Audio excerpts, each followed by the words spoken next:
Then, halo-halo. Oh, yeah. Galing, oh. Ang ganda naman dito. May paganyan pa sila. Ang cute. Then, halo-halo. Ice cream. Oh, diba? Ah, may swimming pool pala dito. Ayan, oh. May swimming pool. Ang ganda dito sa gabi. Malamang pag binuksan ng ilaw. At may pa-heart pa sila, oh.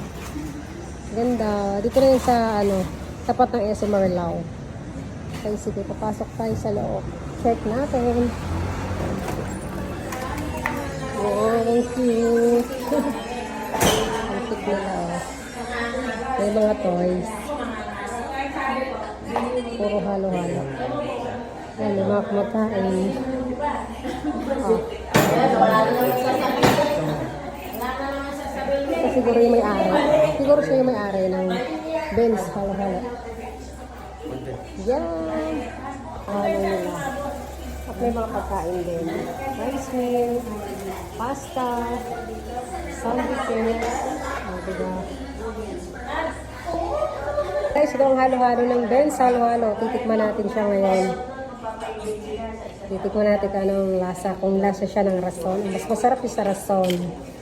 Wait lang. Tikman natin, guys. Masarap? Sarap? Sarap? Sarap? Sarap? Panalo. Panalo? Ang ganda nung crush ice nila, parang snow.